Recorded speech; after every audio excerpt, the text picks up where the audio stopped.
keinginan PDIP kira-kira cawapresnya seperti Pak Ma'ruf Amin. Tidak banyak cawe-cawe terhadap PDIP. PDIP juga tidak diganggu. Golkar atau Erlangga ke PDIP nggak dapat apa-apa Golkar. Capres nggak dapat karena saudara Ganjar. Cawapres itu pasti nggak dapat kok. Cawapres yang dipilih, yang diambil itu menentukan dalam konteks memenangkan paket pasangan tersebut. Salah memilih cawapres, ya akan terdowngrade. Salah memilih cawapres ya maka akan rugi. Oleh karena itu sudah paham kekuatan-kekuatan masing-masing ini. Jadi saya melihatnya oleh karena itu karena menentukan proses memilih cawapres tadi, maka hati-hati betul. PDIP hati-hati, ya Pak Prabowo hati-hati, termasuk Anies juga hati-hati. Beberapa waktu lalu PDIP merilis daftar opsi kandidat cawapres yang akan dipasangkan oleh Ganjar Pranowo. Dalam daftar tersebut terdapat 4 nama ketua umum partai yang telah mempunyai koalisi masing-masing, kemudian 5 nama sisanya adalah nama-nama yang sering muncul di bursa pencalonan. Hal ini pun memunculkan banyak respon dari kubu yang berseberangan dengan Ganjar dan PDIP. Daftar opsi pendamping Ganjar ini dianggap sengaja dirilis ke publik untuk memecah koalisi lawan. Terlebih, beberapa nama yang dirilis pun nampaknya memberikan respon positif dan mulai memperlihatkan manuvernya agak dilirik oleh PDIP. Di sisi lain, Anies Baswedan dan Prabowo Subianto pun sampai saat ini belum mengumumkan pendamping mereka. Padahal partai koalisi pendukung Anies dan Prabowo masing-masing terus menekan agar cawapres mereka segera diumumkan. Siapa yang akan dipilih oleh PDIP untuk mendamping Ganjar? Lalu apa yang menyebabkan Anies dan Prabowo sampai saat ini belum berani mengumumkan pendampingnya? Bersama Ujang Komarudin, pengamat politik Universitas Al-Azhar Indonesia, kami akan membahasnya Kacamata Channel. Assalamualaikum warahmatullahi wabarakatuh. Pemirsa sekalian, hari ini kita kembali ketemu ya Kang Ujang. Kita ngobrol tentang politik yang kira-kira ya masih pinggiran lah kita ini ya kan. Betul. Tapi mungkin menarik kalau kita ngomong tentang 10 nama wakil presiden yang disodorkan oleh PDI. Awalnya Mega bilang, oh kami punya segala macam. Saya kira siapa? Ternyata namanya itu juga gitu. Saya kemudian berpikir begini, jangan-jangan ini PDIP memasang langkah agar apapun itu bisa menggoda para ketua partai. Itu kan ada Airlangga, ada Erick Thohir, ada Sandi Uno, ada Khofifah dan lain-lain di situ. Nah, dari semua nama itu kita bicara proper atau tidak dulu deh. Kira-kira yang proper, Kang Ujang punya catatan tidak? Begini Bang Lutfi, kalau saya begini sederhana ya yang dibutuhkan PDIP itu apa? Itu penting. Ini terkait dengan kriteria cawapresnya. Apa yang dibutuhkan adalah kelompok atau figur dari kelompok Islam. Itu penting. Kenapa? Karena Ganjar dan PDIP berangkat dari Partai Nasionalis. Yang pertama itu. Yang kedua, kelompok Islamnya figurnya dari mana? Biasanya dicari dari kalangan Nahdien, kalangan NU. Ada Muhaimin tuh di situ. Ya, makanya betul. Makanya yang dicari basis masa NU, artinya figur yang berbasis masa NU. Nah, karena yang ketiga saya melihat catatannya biasanya dicari tokoh yang senior, yang tua. Iya. Kenapa itu saya analisa? Karena begini, begitu nanti misalkan dicari tokoh muda, misalkan dipasangkan dengan Sandi ataupun Pak Erick Thohir yang muda-muda ini biasa, maka bisa jadi kepentingan PDIP nanti terganggu. Secara partai ya? Ya, secara kepartaian. Karena desain PDIP kan bukan hanya ingin menang 2024 saja. 2029 pun kan ingin juga kepentingan untuk menang. Jadi harus dijaga dari sekarang. Ya kira-kira begini Bang Lutfi. Keinginan PDIP kira-kira cawapresnya seperti Pak Ma'ruf Amin. Tidak banyak cawe-cawe terhadap PDIP. PDIP juga tidak diganggu. Jadi nyaman. Terus Pak Ma'ruf Amin juga tidak bisa nyapres katakanlah 2024 ini, tidak punya keinginan. Kira-kira yang Samin atau gitu. Nah waktu itu kelihatannya dicarilah dari kalangan NU. Akhirnya munculan nama Pak Profesor Nasaruddin Umar. Nah makanya ini kan sebenarnya kemunculan beliau ini yang sebenarnya awal-awal tidak diduga. Kenapa muncul? Kenapa? Karena dia bukan orang partai, ya kan. Sebelumnya juga tidak pernah muncul, tahu-tahu muncul. Ini juga sebagai sebuah langkah zigzag PDIP untuk untuk melihat bahwa memang yang pas, yang cocok, yang generasi tua dari kalangan figur Islam dan berbasis masa NU. Soal nanti apakah jadi atau tidak itu lainnya. Terus 10 nama yang disebarkan, yaitu langkah-langkah politik saja. Ya. Saya sih melihatnya seperti itu. Untuk membingungkan gitu kan ya. Bahkan jangan lupa menyebut nama AHY. Iya. Yaitu menjadi bagian daripada, ya katakanlah lawan politik dari PDIP itu sendiri. Iya. Kalau sampai hari ini, kalau PDI sampai mengeluarkan 10 nama itu dan segala macam, dan itu kita lihat sebagai langkah zigzag saja. Jadi menurut saya sebetulnya PDI ini juga dalam posisi sulit ya. Ya sama, semua dalam dilema. Bisa kita bedah satu-satu. Dari misalkan semuanya, dari Pak Anies dulu. Pak Anies dilema, apa cari cawapresnya? Cari cawapresnya agak sulit nih. Karena tadi kalau AHY tidak dijadikan, AHY tarik ulur, kan kira-kira begitu. Lalu Pak Prabowo juga sama dengan Caimin. Kalau Caimin yang enggak di cawapreskan kan PKB bisa lari kan begitu. Jadi punya masalah sendiri. Nah Ganjar pun sama. Ini kan katakanlah PDIP punya golden ticket 20% lebih. Katakanlah sekarang sudah berkoalisi dengan PDIP. Ini kan tidak cukup untuk bisa meraih kemenangan. Karena kemenangan itu harus diraih dengan katakanlah 50%. Plus 1. Ya, atau plus 1. Nah oleh karena itu saya melihat semua dalam dilema. Nah makanya posisi cawapres bagi PDIP itu penting. Ya kenapa? Untuk bisa memberikan efek, kalau bahasa saya efek kemenangan bagi Ganjar. Ganjar ini kan figur yang kalau menurut saya ya bukan dulu seperti Pak SBY, bukan dulu juga seperti Pak Jokowi gitu. Yang memang kelahirannya Pak SBY luar biasa dilulukan dulu 2004. Pak Jokowi juga sama, awal-awal 2014 sama ada Jokowi efek. Walaupun hari ini banyak juga yang kecewa kan begitu. Nah Ganjar ini kemunculannya 2024 ini tidak seminimal itu. Oleh karena itu saya melihat PDIP itu masih gampang juga dalam konteks itu. Jadi golden ticketnya dapat, Ganjar yang dicalonkan, setelah PDI-nya juga tidak, artinya setelah Soekarno-nya tidak kan, ini juga menjadi persoalan. Jadi saya melihat kalau PDIP memunculkan banyak nama itu ya tadi bukan hanya sebagai langkah zigzag, tapi dalam konteks taktik dan dalam konteks bahwa saat ini juga PDIP ya masih galau dalam konteks menentukan siapa cawapresnya itu. Kegalauan PDI itu kira-kira berimbas besar enggak? Kayaknya kelihatannya si Pak Ganjar ini memang sudah kesono kemari, tapi memang survei-survei ini yang bikin bias ya sebetulnya. Karena kalau survei mandiri yang dipakai di online dan segala macam kan hasilnya jauh berbeda. Ya kan begini Bang, kalau kita bicara survei dulu. Survei itu kalau mereka objektif biasanya disebutkan dari mana dana survei itu. Kan kebanyakan siapa yang mengatakan dari pribadi itu nggak mungkin dari pribadi. Pasti ada sponsornya ya. Sponsornya ini biasanya kalau sudah seperti itu sudah tidak jujur. Nah kemarin saya menghargai itu PKB kemarin membuat survei dengan KNF Saiful Fatah. KNF mengatakan kami dibiayai oleh PKB. 78 dapil kan itu kan bagus. Tapi memang tidak dirilis karena kalau dirilis harus izin PKB.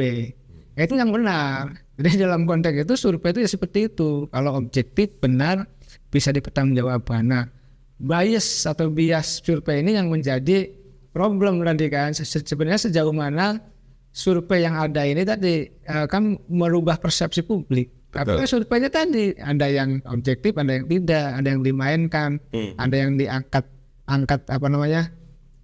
namanya untuk didorong. Saya pernah punya pengalaman Bang Lutfi. Saya kan punya lembaga juga Indonesia Politik Review. Ya berapa kali survei. Tapi memang saya tidak memfokuskan ke survei. Itu ada yang nawarin Baujang katanya. Nanti kita pakai lembaga Baujang ada. ini uangnya sekian, rilisnya sudah ada, sudah siap. Berkenan tidak dengan uang sekian. Itu luar biasa ya. Iya, jadi sebenarnya ini membuktikan bahwa ya survei juga ada yang objektif, ada yang tidak, ada yang dimainkan, ada yang tidak, ada yang dibuka, yang dipublish, ada yang di bawah. Memang masyarakat harus paham itulah ya. Kalau nggak paham repot nanti ya, masyarakat. Makanya itu. kita jelaskan ke publik dalam channel kacamata ini begitu. Nah, kita kembali ke beberapa nama.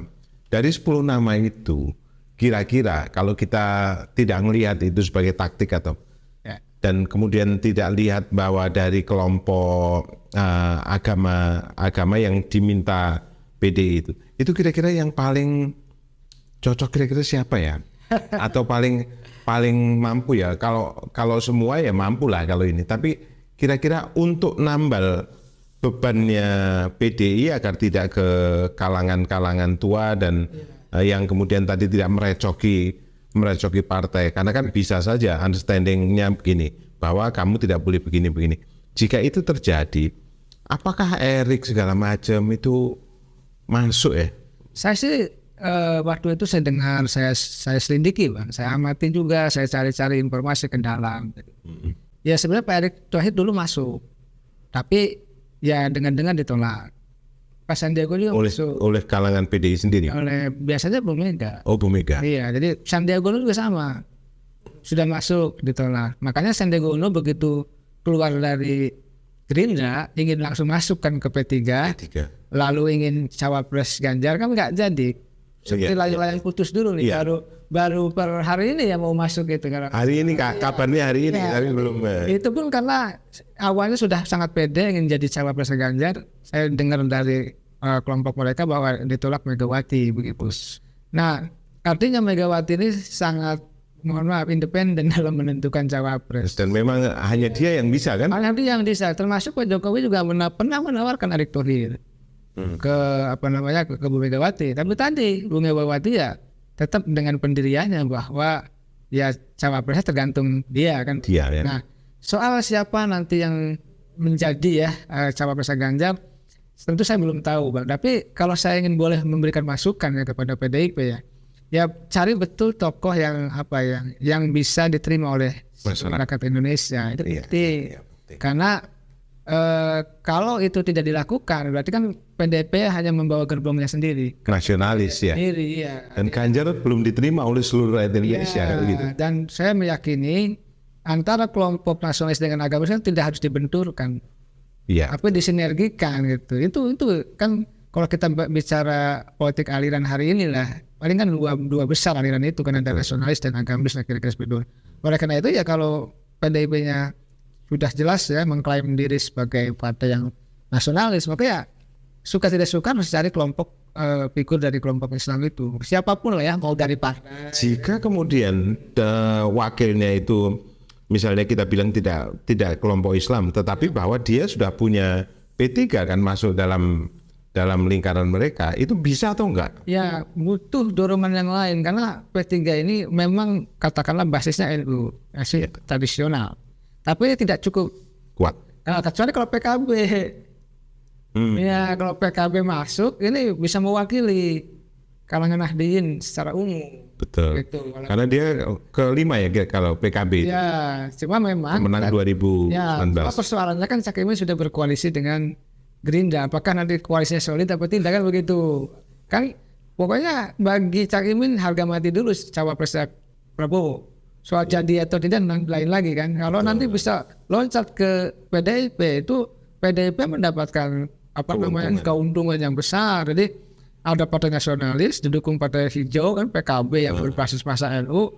Wah itu kalau menurut saya menjadi sebuah kekuatan. Caimin tahu benar ya bahwa dia itu dirindukan banyak partai gitu lah kira-kira begitu. Persis, beliau kan ya tadi surveinya serius melalui Polmark ya kan, Perdapil. Lalu juga tadi bergaining dengan Prabowo juga tinggi lah ya. Iya. Karena kalau Cak Imin tidak dicawapreskan, tidak ada partai lain yang masuk, Prabowo bisa gagal kan, bisa nyapres. Karena meskipun sebetulnya misalnya bisa direplace oleh Golkar, tapi itu bukan jaminan ya. Iya, misalnya Golkar masuk. Partainya maksudnya. Iya, partainya. Tapi kan Erlangga juga menawarkan Erlangganya sebagai cawapres. Kan Erlangga punya persoalan sendiri di Golkar. Iya, di Golkar ya. Kan sudah putuskan sebagai capres. Value-nya kuat Caimin lah kalau kemudian harus bareng sama Gerindra gitu kan kira-kira. Ya, Caimin seperti itu. Tapi saya mendengar waktu itu ada kabar juga di sana. Jadi Prabowo pernah menawarkan nama Erick Thohir kepada Caimin. Caimin nggak sepakat, nggak setuju karena saya punya partai PKB, ya saya cawapresnya. Akhirnya kan waktu itu ada gerakan dari Caimin bertemu dengan Golkar. Oh iya. Ya, itu pernah ditawarkan bahwa cawapres Prabowo Pak Erick Thohir. Jadi kalau kita lihat di belakang layar ya pertemuan mereka yang tidak dipublish itu sebenarnya menarik karena begitu misalkan Caimin ini kita punya cawapres Pak Erick ya. Caimin tidak setuju, akhirnya tadi ingin berkoalisi dengan Golkar, ya itu bagian daripada langkah strategi Caimin juga, karena Caimin tahu persis apa yang dilakukannya adalah partainya cukup kuat, bergainingnya tinggi ya, maka ya dia ingin memastikan bahwa dia jadi cawapres ya. Jadi ya memang luar biasa itu. Jadi artinya kayak Prabowo juga sekarang pusing nih harus siapa gitu kan ya. Ya. Jadi padahal ini wakil presiden ini menjadi harga mati sekarang. Karena kalau kita lihat Ganjar, kalau kita lihat Prabowo, kalau kita lihat Anies, maka yang jadi pertanyaan sendiri selanjutnya adalah bagaimana wakilnya. Kalau wakilnya bisa benar-benar highlight, dia pasti menang kan begitu. Di situ ini sebenarnya puzzle koalisi yang harus dilengkapi oleh poros-poros tadi. Dan sama semua. Makanya itu yang kemudian kemudian kan berebut nih. Ya. Nah perebutan ini akan jadi rumit gitu kan. Betul. Nah banyak karena tadi betul Bang Lupri katakan bahwa cawapres yang dipilih, yang diambil itu menentukan dalam konteks memenangkan paket pasangan tersebut. Salah memilih cawapres ya akan terdowngrade. Salah memilih cawapres ya maka akan rugi. Oleh karena itu sudah paham kekuatan masing-masing ini. Jadi saya melihatnya oleh karena itu karena menentukan proses memilih cawapres tadi, maka hati-hati betul. PDIP hati-hati ya. Pak Prabowo hati-hati, termasuk Anies juga hati-hati yang sekarang kita simulasi. Kalau Prabowo sama Caimin bagaimana menurut Kang Ujang? Ya secara objektif, secara kepartaian memenuhi syarat 20%. Tapi yang saya khawatir akan banyak serangan. Artinya nasionalis dengan NU ya, PKB lah. Tetapi persoalannya adalah saya melihat ada celah lawan politik untuk menyerang Caimin. Itu saja. Celahnya apa kira-kira itu? Ya persoalan hukum. Yang duren? Yang lama-lama itu pasti akan masuk di situ. Saya meyakini itu. Saya pernah kontak juga dengan salah satu staf khusus dari PKB ya, ada di MPR gitu. Saya udah kasih saran, kasih masukan kan ini yang akan diserang oleh pihak lawan. Pasti kesana arahnya. Dia bilang persoalannya kan Ujang yang lain kan punya kasus juga, dia bilang gitu. Ya betul, semua capres-cawapres punya masalah dengan sendirinya, punya kasus juga. Tetapi inilah yang tadi yang akan memberatkan itu sebagai beban daripada Gerindra PKB kalau saya melihatnya. Ya tapi itu kan ya bagian daripada dinamika politiknya. Secara kepartaian kuat, secara ideologi ya aliran politik misalkan nasionalis agamis ya cocok gitu ya. Cuma persoalan kekurangannya, kelemahannya nanti paling banyak alat serang amunisi lawan politik kepada pasangan. Dia akan disibukkan oleh itu dan nggak sempat kerja. Melihatnya, sedangkan politik itu kan persepsi. Perception ya. Perception. Semua Pak Jokowi kan dulu Jokowi apa kan dipersepsikan. Hari ini juga sama, tokoh-tokoh kan dipersepsikan. Bukan kenyataan. Bukan kenyataan, dipersepsikan. Oleh karena itu tadi kenyataan politik ya persepsi. Oleh karena itu penting betul bagi semua partai politik termasuk capres-cawapres membangun persepsi positif itu. Nah kalau serangannya persepsi negatif lalu masyarakat mengakui ya kan repot itu yang berbahaya. Ya, oleh karena itu ya sebenarnya perang persepsi kan di antara para politisi. Kalau Anies ya wakil presidennya dari kalangan mana dan siapa kira-kira kalau misalnya apakah Khofifah disebut itu kan Anies berangkat dari PKS dan Demokrat gitu kan ya, dan Nasdem gitu kan ya. Apakah Khofifah? Apakah itu cukup kuat atau siapa? Sebenarnya yang paling kuat ya kalau ada dua Bang, kita pilih dulu. Ada dari internal koalisi, ada dari eksternal. Kalau internal artinya dari Demokrat dan PKS. Artinya ada AHY, ada AHER, ya kan? Demokrat AHY, PKS AHER. Katakanlah AHER tidak bisa bersaing dengan AHY karena elektabilitasnya lebih tinggi AHY kan. Di internal AHY. Nah eksternal adalah Khofifah. Khofifah ini sebenarnya kalau saya baca pasangan ideal dari Anies. Sebenarnya ya pasangan ideal ini, cuma saya pernah dapat informasi di luar sana ya, di belakang layar, Bu Khofifah juga pernah ditawari oleh Pak Prabowo. Oleh Pak Prabowo, ada tim lah ya Pak Prabowo lah ya yang menawari Bu Khofifah. 4 tawaran, misalkan Bu Khofifah mau jadi wakil presiden nggak? Pertama. Yang kedua, kalau nanti terserah lah mau milih portofolio menteri mana aja katanya. Kalau nggak punya, ketiga ya mau jadi tim sukses juga siap. Nah, kalau enggak ya keempat katanya, kalau mau nyalon gubernur lagi yang kedua kalinya kita full support. Jadi tetapi jawabannya Bu Khofifah ini belakang layar aja ya. Saya gimana Pak Lurah katanya. Pak Lurah itu maksudnya Pak Jokowi. Artinya saya melihat tidak tahu apakah ada hubungannya dengan koalisi perubahan ya kan. Apakah koalisi perubahan ini Anies mampu menarik Khofifah apa tidak? Karena Khofifah itu juga yang tadi dalam konteks politik belakang layar harus ya kan izin Pak Lurah. Pak Jokowi. Nah, disinilah maksud saya kalau pasangannya sih ideal ya. Tetapi tadi ada faktor lain yang rumit tadi ya, politik belakang layar seperti tadi. Yang kedua di internal koalisi perubahan sendiri apa?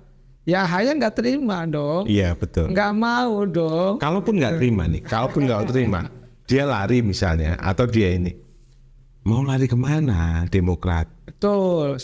Saya sepakat ke PDIP pun hanya dan nggak malah hilang semua. Bahasa saya angin surga. Yes. PDIP angin surga.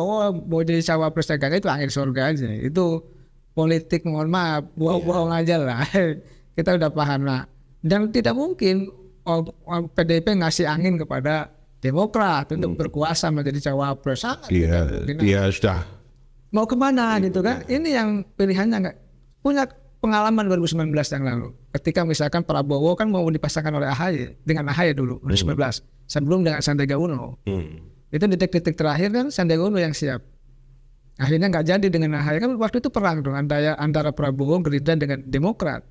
Walaupun Demokrat tetap di koalisinya Prabowo, tapi pergerakan tidak bergerak untuk katakanlah pencapresannya itu. Biarin aja, mesinnya tidak dinyalakan. Saya punya keyakinan juga hal yang sama akan terjadi. Seandainya misalkan AHY tidak jadikan cawapres, ya Demokrat mungkin di situ. Tapi dia, seribu bahasa. Bukan dia Bang, akan fokus ke pileg. Legislatif ya. Satu serentak di hari yang sama. Artinya pilpresnya ibarat masa bodoh lah. Nanti pilegnya kita gaspol lah, kira-kira begitu. Agar naik kursinya di legislatif. Ya karena begini, kalau Nasdem sudah membawa nama Anies, lalu katakanlah Anies dan orang luar, jangan lupa Anies itu bukan kader Nasdem, Demokrat maupun PKS. Kalau Khofifah juga sama, bukan kader dari Nasdem, PKS dan Demokrat. Lalu tidak ada kan betul-betul kader maupun ketua umum ketiga partai ini mereka. Ini persoalan juga. Nah yang kedua yang saya lihat ada jawaban dari Pak Sudirman Said ketika AHY bermanuver, ketika Demokrat ingin mengevaluasi gitu ya, ketika Andi Arief dengan Pak Ahmad Ali sering adu komentar di Twitter gitu. Jawaban Pak Sudirman Said mengatakan ya kemungkinan besar dia bilang bahwa nanti cawapres Anies itu ada kakinya di koalisi. Bisa jadi di internal artinya karena lihat manuver Demokrat yang kencang gitu. Makin menarik makin kesini ya kan.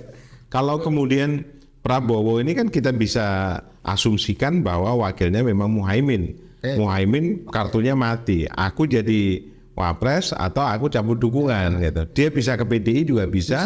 Dia ke samping juga bisa kan gitu. Jadi lebih cair dia.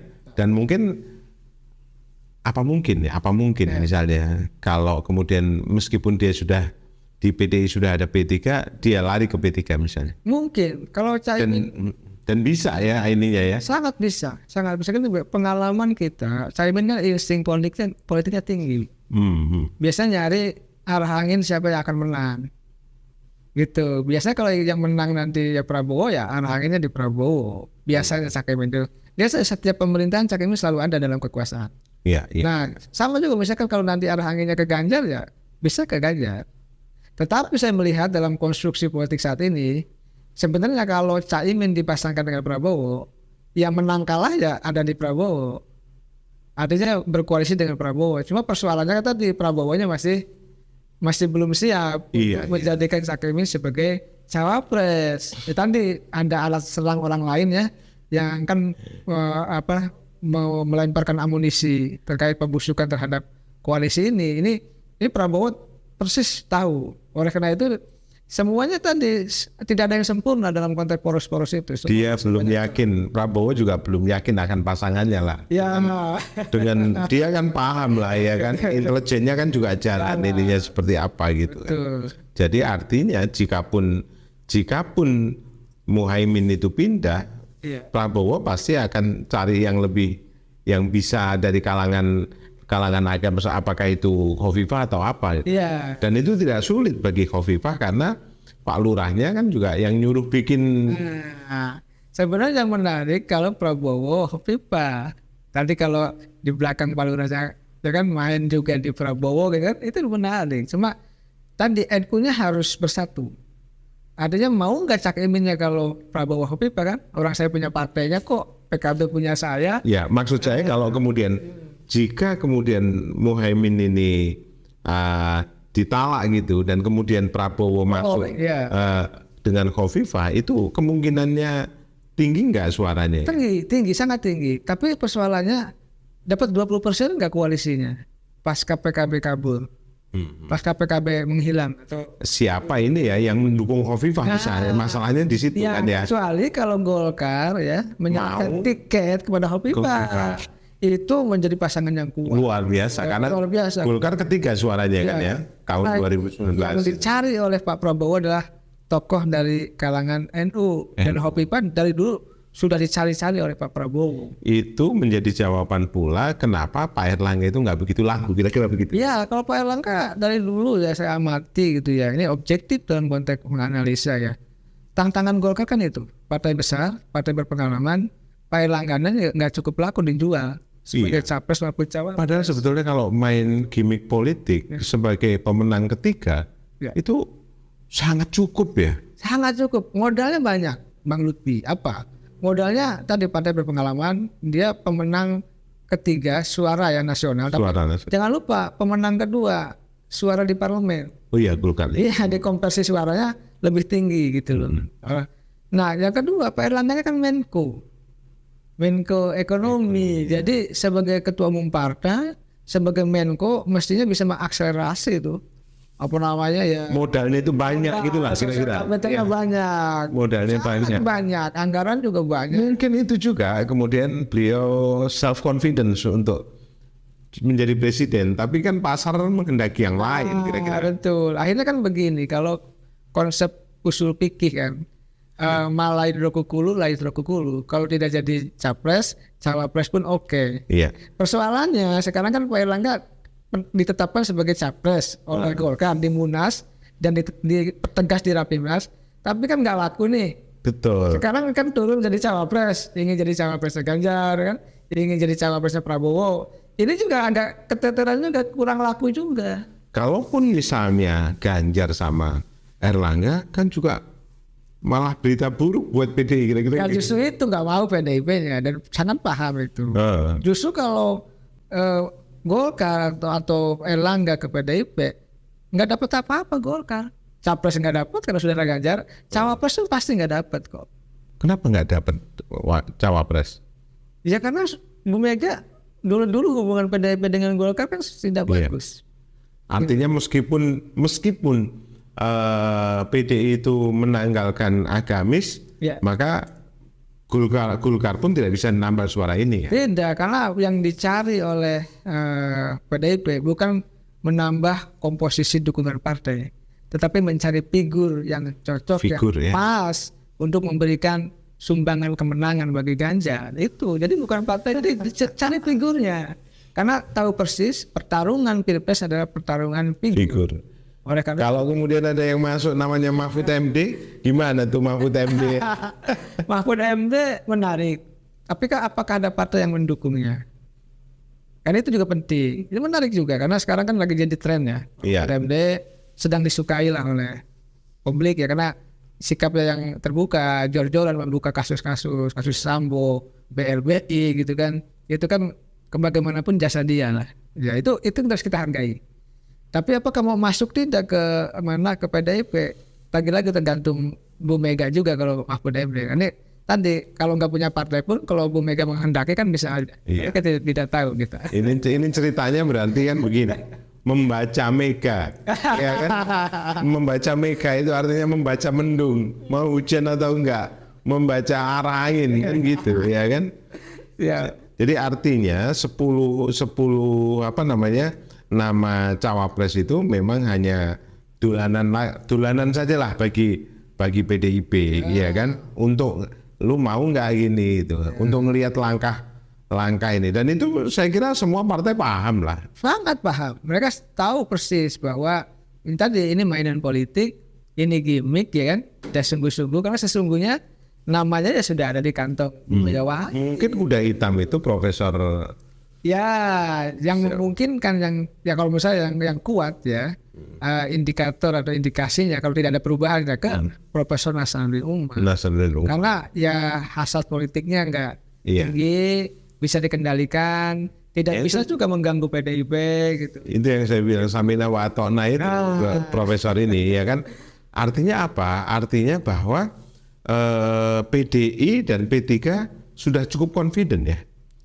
Ya dalam konteks tertentu iya, tetapi kan harus punya dukungan yang lain dong. Kira-kira jika tidak ada dukungan yang lain, itu bisa nggak kira-kira? Ya tergantung juga menurut saya gini. Tergantung siapa lawan politiknya. Artinya cawapresnya Prabowo siapa? Yang lain, cawapresnya Anies siapa? Kalau cawapresnya Prabowo-nya kuat gitu ya, misalkan Khofifah dapat kan? Habis nih. Atau Erick Thohir gitu, itu bisa selesai juga. Gitu. Ini kan harus dilihat. Jadi konteksnya koalisi PDIP dengan P3 itu lawannya siapa dulu? Saya bisa membayangkan kepalanya Pak Prabowo ini gimana cara ngutik-ngutik Muhaimin kan gitu ya kan? Iya. Tapi kamu tetap mendukung saya gitu. Yang belum ketemu di situ sebenarnya. Kalau ketemu aja klik sedikit gitu ya Prabowo bisa leading. Oke. Nah kalau kita ngomong yang lain nih, ngomong Golkar, ini sebetulnya Golkar kan sendiri posisinya nggak jelas. Di KIP dia ditinggal, ya kan? Dia sendiri belum jelas komen. Saya khawatir bahwa mereka tidak to do something karena kan Pak Erlangga ngomong ya tunggu aja nanti kan selalu begitu. Kalau saya kan saya dekat dengan tokoh-tokoh Golkar. Ya saya tahu persis. Kan sudah saya katakan partai besar ya, tapi tidak punya figur yang kuat pasca reformasi. Dulu itu Pak JK itu jadi Wapres itu bukan karena Golkar. Sempat baru ketika jadi Wapres baru ngambil Golkar sebagai ketua umum. Jadi kemenangan JK itu dulu bukan sebagai ketua umum Golkar. Jadi pasca reformasi itu tidak ada tokoh Golkar yang laku jual yang mumpuni ya sebagai capres dan cawapres unggulan sampai saat ini. Yang ada orang datang punya duit. Oleh karena itu saya sih memberi masukan kepada senior-senior di Golkar ya bahwa sesungguhnya ke depan harus evaluasi bahwa mengkader mencari figur yang disiapkan ya untuk menjadi pemimpin bangsa nasional harus disiapkan. Kalau enggak ya nanti mohon maaf akan ketinggalan kereta. Ini kan sampai hari ini sampai saat ini kan hampir ketinggalan kereta ini.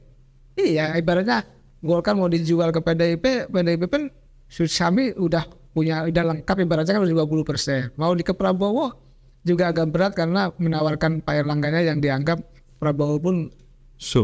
Artinya Golkar ini bisa kehilangan kandang.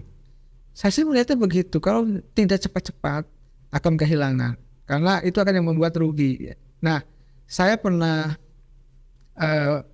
berdiskusi dengan petinggi Golkar, Pak. Jadi evaluasi juga untuk Golkar. Golkar tuh dulu sudah terbiasa begini. Biasanya kalau capres cawapresnya nggak laku gitu ya, mereka akan total di pilegnya. Kayak sekarang nih ya. Ya di pilegnya. Nomor 2 di parlemen kan? Iya. Saya memahami kebatinan itu. Saya dekat juga dengan banyak teman-teman Golkar di daerah itu. Mereka nggak berani muncul, nggak berani ngomong di depan layar, tapi mereka mengatakan, ya kita juga paham Kang Ujang katanya bahwa Golkar itu tidak punya capres-cawapres unggulan, maka kita sih akan fokus total di pileg. Itu kekurangan dari Golkar. Mungkin mereka juga ngomong, daripada ngomong nanti jadi musuh, ya kita di legislatif lah gitu kan, mungkin juga. Betul. Dan dengan skala yang sekarang nomor 2 ya di DPR kan ya. Tapi banyak yang bisa diperbuat atau gimana ya? Ya saya sih melihat begini, oleh karena itu tadi kelemahan Golkar dalam konteks membangun koalisi hari ini tadi figurnya yang tidak laku jual itu. Oleh karena itu tadi ya mestinya cepat mengambil tindakan. Mestinya begini kalau saya ya, ini saran aja. Mungkin saya akan dibenci oleh Golkar. Kenapa? Nyaran saja kalau kan Pak Erlangga itu sudah ditetapkan sebagai capres di Munas dan Rapimnas. Capres Golkar tetap Pak Erlangga sekarang nih. Mestinya memberikan mandat aja ke DPD Golkar provinsi bahwa saya berhubung elektabilitas saya rendah gitu ya, mau saya memberikan mandat kembali kepada DPD gitu ya, untuk ya silakan untuk berkoalisi. Kalau memang begitu dia jadi pahlawan tuh. Justru itu, ini kan enggak, ini kan kemarin Rakernas, baru Rakernas mengatakan dalam Rakernas itu memandatkan kepada memberikan kekuatan justru ya. Itu kita juga bingung. Ini maksudnya gimana? Itu mereka bingung, kita juga bingung. Di situ kita tentu ingin memberikan pencerdasan kan terhadap proses politik di Republik ini, termasuk ya kita mengkritisi Golkar ketika tidak dalam realnya kan, dan tentu mengangkat ketika bagus, ketika on the track kan begitu. Oleh karena itu saya melihat ya Golkar kalau ingin tetap besar kan, tetap konsisten mengawal bangsa dan menjadi jangkar ya tadi harus punya harga diri dalam konteks. Itu Kang Ujang, di politik itu kabarnya tidak ada namanya keikhlasan. Betul. Soalnya karena semua mereka perjuangkan maka harus punya dia sendiri. Itu juga terjadi di Muhaimin, ya kan, itu juga terjadi di mana-mana saya kira begitu. Baik, terima kasih teman-teman semua, menarik ya. Kita cuman cukupi 30 menit saja biar nggak terlalu lama dan ini bisa dicerna dan bisa dilihat. Anda bisa langsung selesai. Satu bab selesai. Terima kasih. Assalamualaikum warahmatullahi wabarakatuh. Waalaikumsalam warahmatullahi wabarakatuh.